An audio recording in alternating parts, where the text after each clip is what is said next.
देखिए देखिए, मैं पूरा आपको रिपीट कर देता हूँ। मैंने क्या कहा था कि Ni3 सेकंड पीरियड एलिमेंट है, तो उसके 2s ऑर्बिटल जो है वो हाइब्रिडाइजेशन में इन्वॉल्व होके sp3 हाइब्रिडाइजेशन होता है। BiH3 की तरफ जाओ तो third, fourth, fifth, six period element के 2s ऑर्बिट इलेक्ट्रॉन यहाँ हाइब्रिडाइजेशन में इन्वॉल्व नहीं होते। इसका मतलब ये नहीं कि 100% नहीं होते। ये वाला जो और पी और एटम है फॉस्फरस, इसके 2s ऑर्बिटल्स हाइब्रिडाइजेशन में थोड़ा बहुत इन्वॉल्वमेंट होगी। इसकी घटती घटती घटती मतलब ऐसा सोच लो कि यहाँ हाइब्रिडाइजेशन में इन्वॉल्वमेंट है ही नहीं। तो यहाँ sp3 हाइब्रिडाइजेशन के कारण 25% एस कैरेक्टर है, जबकि यहाँ 100% एस कैरेक्टर है। मतलब एस कैरेक्टर इंक्रीज हो रहा है। एस कैरेक्टर इंक्रीज हो रहा है मतलब अट्रैक्शन टुवर्ड्स न्यूक्लियस इंक्रीज हो रहा है। न्यूक्लियस की तरफ अट्रैक्शन बढ़ रहा है तो मोर अट्रैक्टेड है, इसीलिए जल्दी से वो इलेक्ट्रॉन लूज़ नहीं कर पाएंगे। अगर लूज़ नहीं कर पाएंगे तो हम इसे कहेंगे कि इसकी बेसिक कैपेसिटी कम है। और ये याद रखना, जितना एस कैरेक्टर ज़्यादा उतनी बॉन्ड की स्ट्रेंथ ज़्यादा। क्यों? क्योंकि वो न्यूक्लियस से मोर अट्रैक्टेड होगा। और inversely proportional to base strength, मतलब इतना अच्छा बेस नहीं होगा। क्यों? क्योंकि जितना एस कैरेक्टर ज़्यादा है, इलेक्ट्रॉन को उतना ज़्यादा खींच के रखा है, तो डोनेशन नहीं कर पाएगा, इसीलिए बेस की जो स्ट्रेंथ है वो कम है। Donor ability of electron come, donor मतलब बेस, बराबर, लुईस बेस। अब किसी की भी हाइब्रिडाइजेशन निकालनी है तो दो तरीके के हैं। यहाँ हम देखिए, इतना ही डिस्क्राइब करने में ये आधा घंटा चला गया है, और अभी आज मैं आपको करीब करीब 20 स्लाइड्स देने जा रहा हूँ। अभी तो ये पाँचवीं मैंने खोली है, तो आपको ये कह दूँ कि इतना टाइम लग रहा है। इसलिए एक रिक्वेस्ट है कि हाइब्रिडाइजेशन निकालना कैसे है वो मैं पढ़ा देता हूँ, पर मैं आपको रिक्वेस्ट करूँगा कि जीसेट की एग्ज़ाम में कुछ देखो, हमें कुछ पार्ट को थोड़ा लर्न करके चलना है। मैं ऐसा नहीं कि करवा नहीं सकता, मैं करवा सकता हूँ। आज आज तो मैंने कुछ और सोच के रखा है। मैंने तो आपको सिर्फ केमिकल साइंस, केमिस्ट्री की प्रिपरेशन के बारे में, और वो भी पीवाईक्यू कहा था। आप देखो, कॉन्सेप्ट चल रहे हैं, पीवाईक्यू ही कहा था। फिर भी मैं कर रहा हूँ, पर मैंने आज ऐसा सोचा है कि हम पेपर 1 के कुछ क्वेश्चन मैं करवाऊँगा। पर हाँ, प्रॉमिस नहीं कर रहा हूँ, और इस मंथ सितंबर में नहीं करवाऊँगा, अक्टूबर में इसको रिलीज़ करूँगा। क्योंकि अक्टूबर में मेरी थोड़ी बहुत छुट्टियाँ होगी, तो मैंने ऐसा सोचा है कि मैं थोड़े बहुत आपको पेपर 1 के क्वेश्चन करवाऊँगा।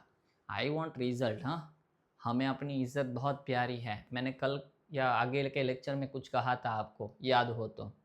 क्या कहा था कि आपने जिस सेट की फॉर्म भरी है दुनिया को पता है, बंदूक लेके बैठा है कि आप पास ना हो। अब देखो, किसी को अगर अच्छे से जवाब देना है ना, तो वर्ड से तो दे सकते हैं, पर इससे अच्छा जवाब देने का तरीका क्या है पता है? कागज़, क्वालिफाइड का कागज़। और आज के ज़माने में कहूँ तो स्टेटस। आप देखना, आपकी जीसेट की एग्ज़ाम के दिन जो आपको बुलाते हैं वो तो कॉल करेंगे या तो पूछेंगे, क्योंकि वो तो रिस्पेक्ट करते हैं आपकी। पर जिससे आपकी जलन हो रही है, जिससे आपको परेशानी है, जो आपका कॉम्पिटिटर है, जो आपको अपना एक कॉम्पिटिटर बना के रखता है इनसाइड, आउटसाइड तो आपके साथ अच्छे से बिहेव करता होगा, वो आपको पहले मैसेज या तो कॉल करेगा कि हैं तारी पास થઈ गई, पूछेंगे। क्यों पता है? वो ये सुनना नहीं चाहते हाँ, वो ये सुनना चाहते हैं ना। ना पर कहेंगे कोई नहीं, चलता है, दूसरी बार हो जाएगी, पर अंदर खुश रहा होता होगा वो। आप उसके मुँह पर तमाचा लगाना है ना, तो दिन रात एक करो, दिन रात बहुत पढ़ाई करो। और मैं जितने टॉपिक लेके चल रहा हूँ ना, हमारी क्वालिफ़िकेशन होने के चांसेस हाई हैं, पर रिवीज़न, बहुत रिवीज़न करो।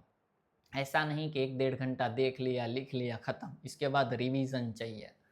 अब देखो, हाइब्रिडाइजेशन निकालने के लिए स्टेरिक नंबर हम निकालेंगे। अब स्टेरिक नंबर के लिए बहुत सारी फार्मूला, ऐसी फार्मूला दी होगी, पर मैं आपको इसके एक्सेप्शन केस के साथ दे रहा हूँ।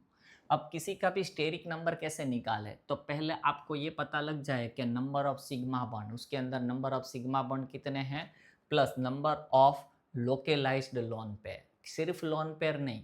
अब देखो, आपको मैं एक एग्जांपल दूँ। अभी हमने क्या पढ़ा था? अमोनिया पढ़ा था। NH3। तो इसके अंदर आप देखो, आपको क्या दिख रहा है, 1 2 3 3 सिग्मा बॉन्ड्स दिख रहे हैं, प्लस हमने क्या कहा है, लॉन पेयर पर। कैसे लॉन पेयर चाहिए हमें, लोकेलाइज। अब लोकेलाइज्ड और डी लोकेलाइज्ड में डिफरेंस क्या है, आपको मैं एनिलीन की एग्जांपल दूँ, नाइट्रोजन ही लेना हम। अब देखो, यहाँ दोनों नाइट्रोजन के साथ हाइब्रिडाइजेशन सेम नहीं है। अब देखिए, आपको पता है कि ये जो लॉन पेयर है वो लॉन पेयर इस रिंग के साथ कॉन्जुगेशन में है। तो होगा क्या, ये लॉन पेयर यहाँ शिफ्ट होगी, ये लॉन पेयर यहाँ शिफ्ट होगी। इसका मतलब ये हुआ कि ये वाली जो लॉन पेयर है वो डी लोकेलाइज्ड है। क्या है, डी लोकेलाइज्ड है। तो हमें अगर फॉर्मूला इसकी बनानी है तो इसकी क्या बनाएंगे, 3 सिग्मा बॉन्ड प्लस ये लॉन पेयर। ये लॉन पेयर कोई कॉन्जुगेशन में नहीं है, ये कॉन्जुगेशन में नहीं जाती, तो 1 लॉन पेयर। तो इनका नंबर क्या मिलेगा हमें, 4। इसका मतलब इसकी हाइब्रिडाइजेशन है sp3। पर इसमें अगर हमें इस नाइट्रोजन की हाइब्रिडाइजेशन निकालनी है तो स्टेरिक नंबर अगर निकाले तो steric number is equal to क्या कहेंगे हम, तो steric number is equal to sigma bond. अब देखो, इसमें 2 हाइड्रोजन के साथ है, तो क्या किया होगा, 2 हाइड्रोजन के साथ बॉन्ड बनाया है और एक ये फिनाइल रिंग के साथ बनाया है।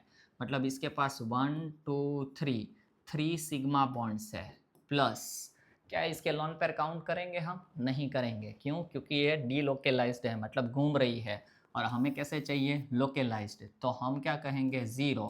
तो इसका ना स्टेरिक नंबर क्या मिला, 3। इसका मतलब इस नाइट्रोजन की जो हाइब्रिडाइजेशन है वो sp2 sp3 नहीं है। बराबर आया समझ में आपको। यहाँ 3 sigma bond plus 1 lone pair, steric number मिला 4, इसीलिए हाइब्रिडाइजेशन sp3। एनिलीन में नाइट्रोजन की ये जो लॉन पेयर है वो डीलोकेलाइज्ड हो रही है, तो हम फॉर्मूला क्या बनाया, 3 sigma bond, lone pair count नहीं होगी, तो 3 सिग्मा बॉन्ड ही है प्लस 0, मतलब स्टेरिक नंबर क्या मिला, 3। इसीलिए इसकी हाइब्रिडाइजेशन जो होगी वो क्या होगी, sp2।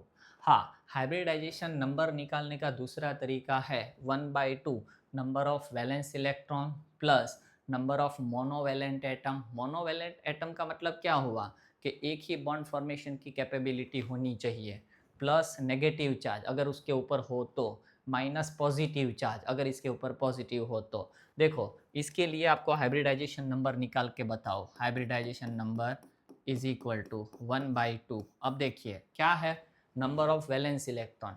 अब एटम कौन सा है, नाइट्रोजन। नाइट्रोजन की वैलेंस इलेक्ट्रॉन मतलब आउटर शेल के इलेक्ट्रॉन 2s2 2p3, तो इसका मतलब इसके इलेक्ट्रॉन कितने हैं, 5, plus number of monovalent atom, इसके साथ सिंगल बॉन्ड बनाने वाले एटम कितने दिख रहे हैं आपको, 3, तो हम लिखेंगे 3, प्लस नेगेटिव चार्ज नहीं है तो 0, माइनस पॉजिटिव चार्ज वो भी नहीं है, 0, तो 5 + 3 8, मतलब नंबर क्या मिला, 4। तो यहाँ से निकालो तो भी 4, यहाँ से निकालो तो भी 4। ये दो तरीके अलग अलग हैं। अब मैं आपको कुछ एग्जाम्पल करवाने चाह रहा हूँ। मैं आपको एक रिक्वेस्ट करूँगा कि आप लोग हैं ना, प्लीज़ इसके पूरी नोट रट लो एग्जाम्पल के साथ। और आपको मैं अब नेक्स्ट लेक्चर जो दूंगा ना, ये हाइब्रिडाइजेशन वाला पूरा ख़त्म हो जाए उसके बाद, उसमें हम अभी तक के PYQ जो हाइब्रिडाइजेशन है, हाइब्रिडाइजेशन रिलेटेड है, शेप है, एंगल है, तो वो बहुत मैं सारे लेके आ रहा हूँ। करीब करीब 30 या 50 के ऊपर क्वेश्चन मैंने निकाले हैं, तो वो देखते हैं हम। तो पहले ये अच्छे से लर्न करना। अब देखो, मीथेन के अंदर स्टेरिक नंबर निकालना है, तो 1/2, तो वैलेंस इलेक्ट्रॉन किसके, कार्बन के, तो कार्बन के वैलेंस इलेक्ट्रॉन 4, कैसे, तो 1s2 2s2 2p2। अब देखो, हमें मोस्ट आउटर ही गिनना है, 1s2 2s2 2p2, तो highest principal quantum number n is equal to 2 है, और इसके अंदर कितने इलेक्ट्रॉन दिख रहे हैं, 2 + 2 मतलब 4, तो 4, प्लस मोनोवैलेंट एटम, हाइड्रोजन है मोनोवैलेंट एटम और 4 है तो 4, चार्ज नहीं है तो निकाल दो, तो स्टेरिक नंबर क्या, इसका मतलब इसकी जो हाइब्रिडाइजेशन होगी वो होगी sp3। पर मैंने जो वो मेथड दिखाई ना, सिग्मा बॉन्ड लॉन पे, वो करो तो और ये कुछ नहीं जाना। अब देखो SF4, तो सल्फर सेंट्रल एटम। अब सल्फर की वैलेंस इलेक्ट्रॉन कितने हैं, 6, प्लस मोनोवैलेंट एटम 4, तो 10, तो हाइब्रिडाइजेशन 5 नंबर से निकालेंगे हम।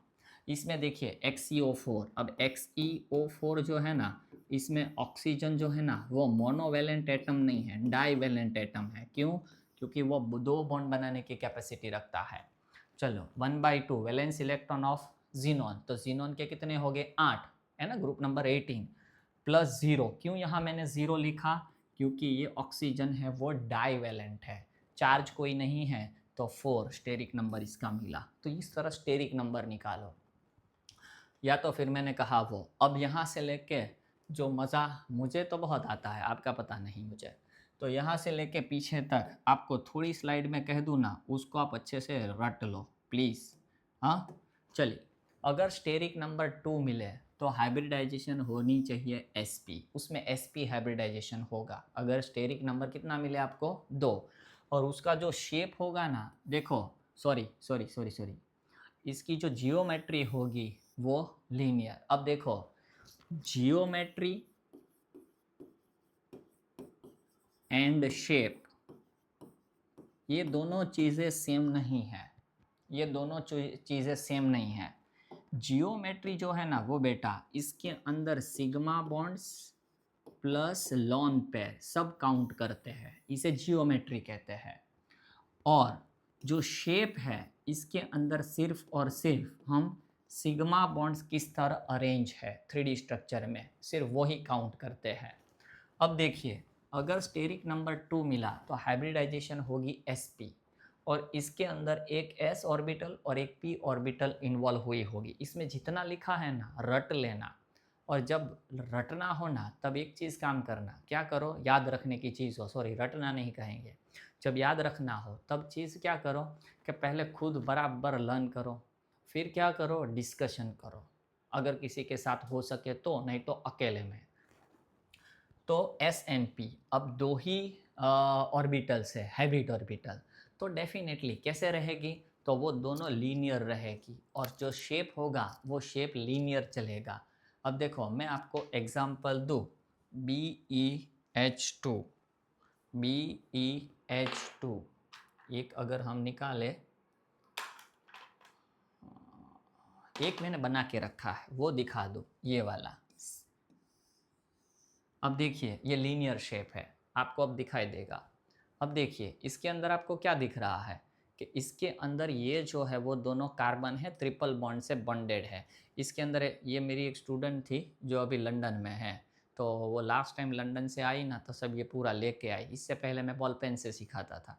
तो ये देखो ये दोनों जो पकड़े में ना वो कार्बन एटम है, वो ट्रिपल बॉन्ड से कनेक्टेड है, और इसके साथ ये CH और ये CH, तो HC ट्रिपल बॉन्ड CHH। तो यहाँ जो हाइब्रिडाइजेशन है इसका वो है sp, और इसका भी हाइब्रिडाइजेशन है वो sp।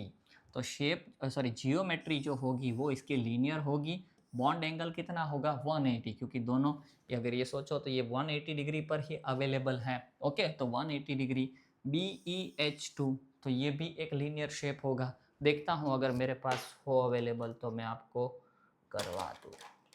अवेलेबल तो है, अवेलेबल सब है, पर प्रॉब्लम ये है कि मैंने बनाया नहीं है। क्या है, बेरिलियम। चलो लीनियर वाला बेरिलियम हो सके तो दिखा दूंगा आपको। चलो ओके, चलो फिर स्टेरिक नंबर 3 निकले तो हाइब्रिडाइजेशन होगी sp2, और उसके अंदर s ऑर्बिटल, px ऑर्बिटल और py ऑर्बिटल इन्वॉल्व होगी। अब आपका क्वेश्चन ये हो कि सर हम कौन कौन सी ऑर्बिटल इन्वॉल्व हो रही है वो ना याद रखे तो चलेगा? नहीं चलेगा, ऐसे PYQ आए हैं, आपको करवाऊंगा तब देखना। और इसमें कोई ज़रूरत नहीं, आपको एडिशन ही करनी है, मैंने बनाया ही है इस रूट से। इसमें S और एक P, इसके अंदर SPXPY ऐड होता जाएगा। अब इसकी जियोमेट्री जो होगी वो ट्राइगोनल प्लेनर। ट्राइगोनल प्लेनर मतलब क्या, तीनों एक रूट में हो गए। जैसे कि मैं आपको ये दिखाऊं, ये ट्राइगोनल प्लेनर जियोमेट्री, आप देखो इसे अच्छे से, हैं ट्राइगोनल प्लेनर है ये, है ना। प्लेनर क्यों है, क्योंकि 1 2 3 4 चार एटम हैं, और चारों के चारों सिंगल प्लेन में अवेलेबल है। चारों के चारों क्या है, सिंगल प्लेन में अवेलेबल है, एक ही प्लेन में अवेलेबल है, एक ही प्लेन में अवेलेबल है, तो इसे क्या कहेंगे, प्लेनर। इसका एग्जांपल BF3 BCl3, तो बोरोन है वो बीच में है, बाकी आप Cl है या तो फ्लोरीन है, किसी को भी एज्यूम कर सकते हो, है ना। आया समझ में। तो इसके अंदर PS PX PY और हाँ बॉन्ड एंगल कितनी होगी 120। अब देख लो, आप खुद ही देखो, मैं क्या करूँ। अब देखो ये बॉन्ड एंगल क्या होगी, ये वाली है ना 120 ही होगी, क्योंकि पूरा सर्कल 360 का होता है और 3 ब्लॉक है तो डिवाइडेड बाई 3, तो 120 120 120। चलिए आगे बढ़ते हैं। तो अब है हमारे पास स्टेरिक नंबर 4। अब स्टेरिक नंबर जब 4 हो ना, तब दो प्रोबेबिलिटी है। वो शेप होगी या तो स्क्वायर प्लेनर या तो होगी टेट्राहेड्रल, दोनों में से एक होगी। पहले वो देख लेते हैं। अब देखिए, अगर स्क्वायर प्लेनर है तो इसकी जो हाइब्रिडाइजेशन है वो होगी या तो DsP2 या तो sp3d। ओके, और ऑर्बिटल इसमें spx py ऐड करनी है dx² माइनस y²। मैंने कहा था ना इसमें ऐड होता जाएगा और कुछ नहीं। तो एक p कम है, dx² माइनस y² आ गई, तो 4 ऑर्बिट हो गई। स्क्वायर प्लेनर, स्क्वायर प्लेनर का मतलब क्या हुआ, स्क्वायर में होगा और प्लेन में होगा, मतलब इस तरह। बीच में जो होगा वो किसकी एग्जांपल है, NiCN4। तो अभी सोचो कि Ni यहाँ है, Cn Cn Cn Cn और सब एक ही प्लेन में होगी, स्क्वायर प्लेनर। ओके, तो इसका एग्जांपल है NiCN4 2 माइनस और CuNH3 4 2 प्लस। इसकी शेप कैसे निकालते हैं ना वो मैं आपको सिखाऊंगा, पर वो जो मेथड है ना वो सब में अवेलेबल नहीं है, इसीलिए मैं कम करवाता हूँ, पर करवाऊंगा आपको। चलिए दूसरा क्या कहा था मैंने, स्टेरिक नंबर 4 हो तो हाइब्रिडाइजेशन कौन सा होगा, sp3। और तब कौन कौन सी ऑर्बिट अवेलेबल होगी, s px py pz। Okay, और जियोमेट्री क्या होगी, टेट्राहेड्रल। टेट्राहेड्रल बहुत काम की चीज़ है भाई, बहुत काम की चीज़। देखिए ये है टेट्राहेड्रल, दिख रहा है आपको, ये टेट्राहेड्रल है। अब इसके अंदर देखिए, आपको इस तरह रख के दिखाओ, अब दिख रहा है ना। अब देखिए, आपको एक चीज़ मैं कहूँ कि अगर आप इसे अलग अलग डायरेक्शन से देखो तो कुछ ऐसा दिखेगा। बीच में पकड़ लेते हैं हम, ओके, चलो वो तो दिखेगा नहीं, ऐसे पकड़ लेते हैं। अब देखिए ये जो दो है ना, ये दोनों, वो दोनों एक प्लेन में है। अगर आपको दिख रहा हो तो ये दोनों एक प्लेन में है। अब जब ये दोनों एक प्लेन में है, कौन से, ये वाले जब दोनों एक प्लेन में है, तब देखिए एक आपकी तरफ है और एक आपके पीछे की साइड पर है, ऐसा आपको दिख रहा होगा। ये दोनों सेम प्लेन में है, ये दोनों सेम प्लेन में है, दिख रहा है। अब सेम प्लेन में है तब देखिए ये आपकी तरफ दिख रहा है और ये पीछे वाला आपको कम दिखेगा। ऐसे करूँ तो अब दिखेगा। तो ये दोनों सेम प्लेन में है, एक टॉवर्ड्स यू और एक अवे फ्रॉम यू, है ना। इसे टेट्राहेड्रल शेप कहते हैं। क्यों टेट्राहेड्रल, क्योंकि देखिए इसको अगर मैं ऐसे पकड़ूँ, इसको मैं अगर ऐसे पकड़ूँ तो इसके आपको एक पीछे की साइड से ये वाली ब्लॉक, एक हेड्रा यहाँ होगा, मतलब एक सरफेस यहाँ पीछे की साइड पर होगी, एक यहाँ होगी, एक यहाँ होगी और एक यहाँ होगी। तो 4 हेड्रा हो गए, इसीलिए टेट्राहेड्रल इसे कहा जाता है। और स्टेरिक नंबर 5 हो तो हाइब्रिडाइजेशन होगी sp3d, या तो इसकी और एक वजह है कि हाँ इसकी ऑर्बिट कह दूँ, s px py pz dz²। Okay, देखिए ऐड ही कर रहे हैं हम, s px py pz dz²। और जियोमेट्री क्या होगी, ट्राइगोनल बाइपिरामिडल। अब ट्राइगोनल बाइपिरामिडल कैसी होगी, अब देखिए ये मॉलिक्यूल, इसमें आपको मैं कहूँ कि ये जो 3 है, अभी मेरी उंगली जिस पर 3 पर है दिख रहा होगा, 3 पर है, ये दोनों नहीं, चलो ये दोनों को छोड़, ये ही दोनों पकड़ लो।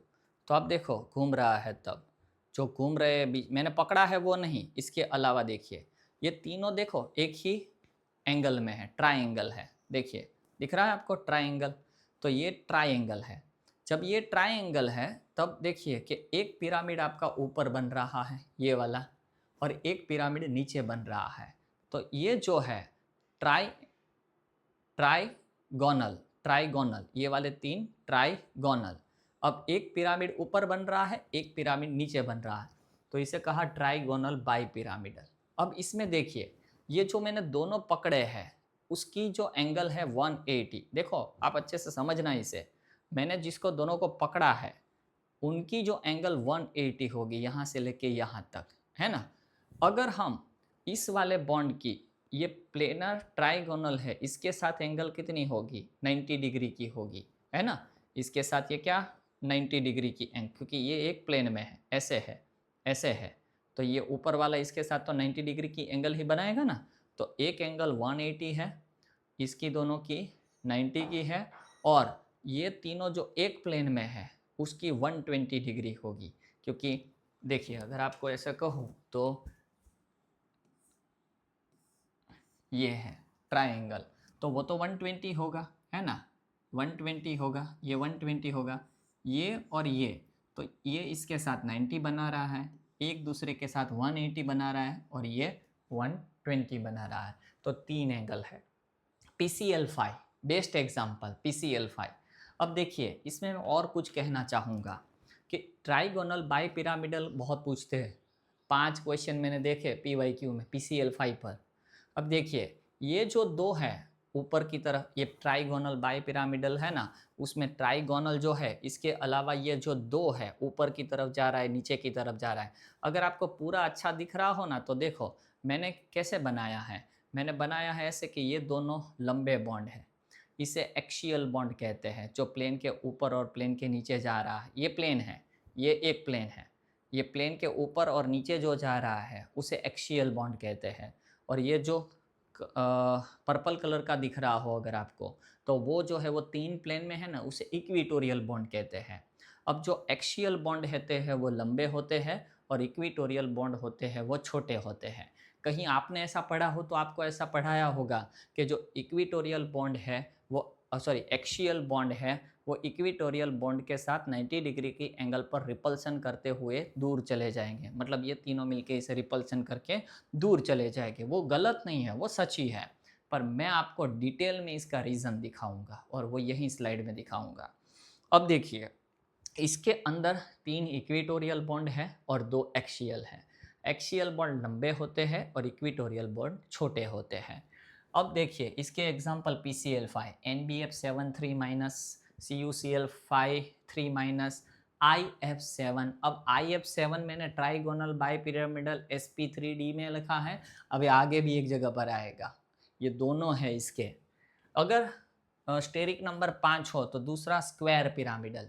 स्क्वायर पिरामिडल का मतलब क्या करेंगे, स्क्वायर पिरामिडल का मतलब हम ये करेंगे दोस्तों कि वो जो है ना 4 एक प्लेन में है और पिरामिड ऊपर की तरफ एक है, वो 2 ही बॉन्ड बनाएगा। क्यों, अब देखिए स्क्वायर पिरामिडल मतलब क्या, ये वाला स्क्वायर पिरामिडल, ये स्क्वायर हो गया B,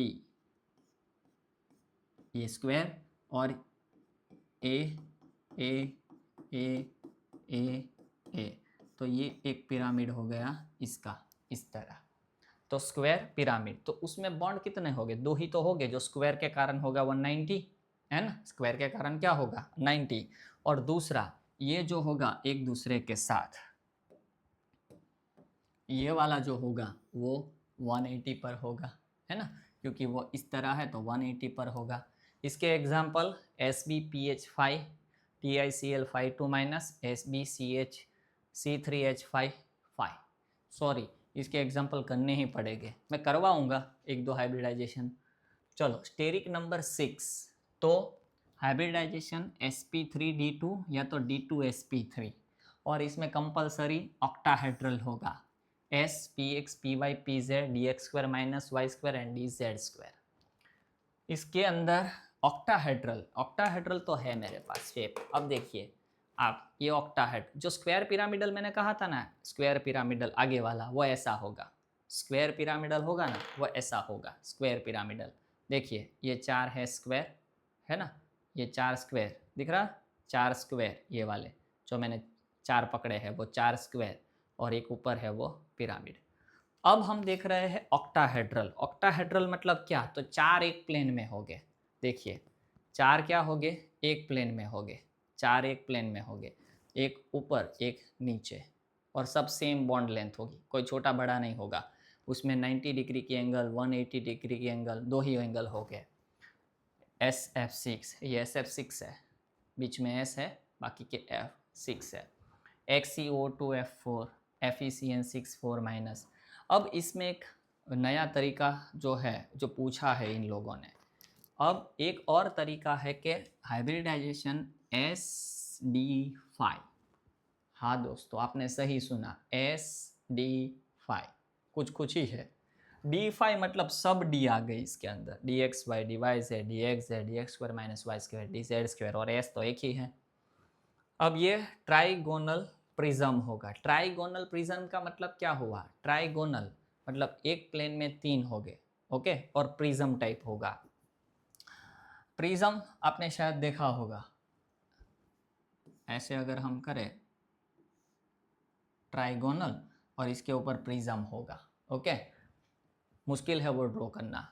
MOME5 WME6 ZRME6 TAME6।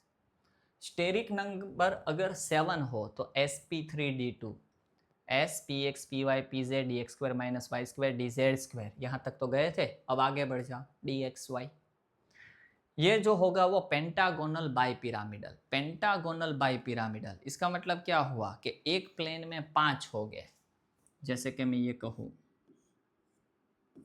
ये पेंटागोनल, ओके, ये बी 1 2 3 4 5 पेंटागोनल बाइपिरामिडल, तो एक ऊपर की तरफ और एक नीचे की तरफ, पेंटागोनल बाइपिरामिड। इसमें 72 डिग्री की एंगल यहाँ होगी, ओके, 90 डिग्री की एंगल होगी यहाँ, 180 डिग्री यहाँ। IF7 में जो ने कहा था ना अभी, NBF7 3-। अब आप पूछो कि सर दोनों एग्जाम में सॉरी 2 ऑप्शन हो तो नहीं देंगे, उसे भी पता होता है। इसके अंदर एक और प्रॉपर नया है, मोनोकैप्ड ट्राइगोनल प्रिज्म। मोनोकैप्ड, एक कैप हो, अब हो सकेगा तो जाऊंगा, क्योंकि यहाँ से जो शुरू हुआ ना ये, और इसके पीछे एक स्लाइड है जी हाइब्रिडाइजेशन की, वो नेट में पूछा है, जीसेट ने कभी नहीं पूछा, पर फिर भी मैंने इसलिए लिया कि कहीं पेपर की लेवल इंक्रीज कर दी तो। NBF7 2-, ZNF7 2-। और एक लास्ट जो याद रखने को कहूँगा वो स्टेरिक नंबर 8 हेक्सागोनल बाइपिरामिडल। इसके अंदर ligand O-2 UO2 NO3 minus NO3 3 minus UO2 NO3 2 H2O minus, ये ज़रा याद रखना। अब इसके बाद वाली जो है ना, इसके अंदर आपको नया सिखाने जा रहा हूँ मैं, पर यहाँ तक का please example, hybridisation, steric number, orbitals, geometry, please इसे याद रखना। इसके बाद वाला है वो और ख़तरनाक है बहुत। जब ये आप दोनों वीडियो देख लो ना, तब इसके बाद थोड़ा आराम करना, फिर उसके बाद जाना, क्योंकि अब जो मैं जा रहा हूँ ना उसमें आपका दिमाग ख़राब होने वाला है। हालांकि ट्राई करूँगा नहीं हो।